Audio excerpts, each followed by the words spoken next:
Meloni, Georgia, thank you for coming here. Thanks for standing with Israel. We always say there's one thing better than standing with Israel, it's standing in Israel.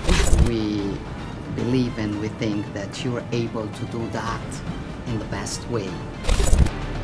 Israel और Hamas के बीच 16 दिनों से जंग चल रही है। ये जंग अब भी जारी है और अब तक किसी अंजाम तक नहीं पहुंची है।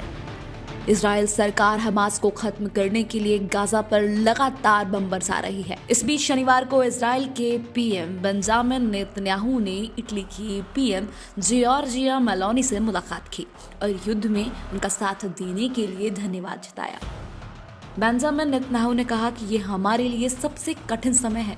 हमें इस बर्बरता को हराना है। ये सभ्यता की ताकतों और राक्षसी बर्बर लोगों के बीच एक लड़ाई है। उन लोगों ने निर्दोष लोगों, मासूमों, बुजुर्गों की हत्या की, अंग भंग किए, रेप किया और सिर काट दिया, जला दिया।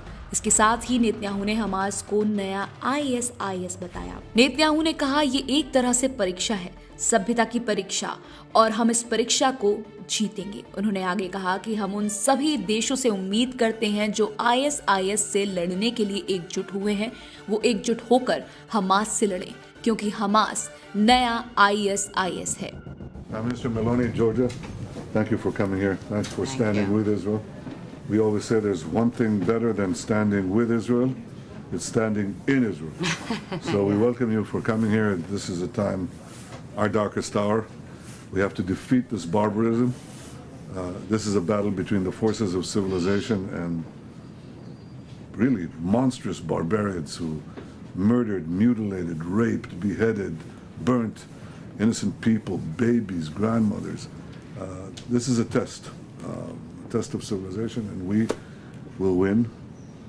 And we expect all the countries that lined up to fight ISIS to line up and fight Hamas, because Hamas is the new ISIS. वहीं इटली प्रधानमंत्री मेलोनी ने कहा कि गाजा में जो हो रहा है वो बहुत व्यापक संघर्ष, धार्मिक युद्ध, सभ्यताओं का संघर्ष नहीं बनता है।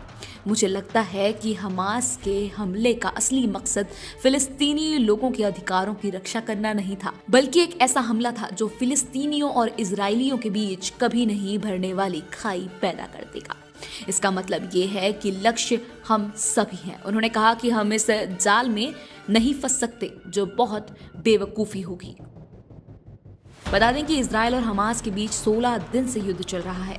हमास के हमलों में 1400 से ज़्यादा इजरायली मारे गए थे, जबकि फिलिस्तीनियों का कहना है कि इसराइल की जवाबी कार्रवाई में अब तक करीब 4137 लोग मारे जा चुके हैं। इसराइल ने हमास को खत्म करने की कसम खाई है। इजरायली सेना लगातार गाजा पट्टी पर हवाई हमले कर रही है। अब इसराइल का कहना है कि वो युद्ध को अगले चरण में ले रहा है। अब गाजा पट्टी पर ग्राउंड अटैक भी किया जाएगा। फिलहाल इस वीडियो में इतना ही। देश और दुनिया से जुड़ी खबरों के लिए लोकमत हिंदी को जरूर सब्सक्राइब करें।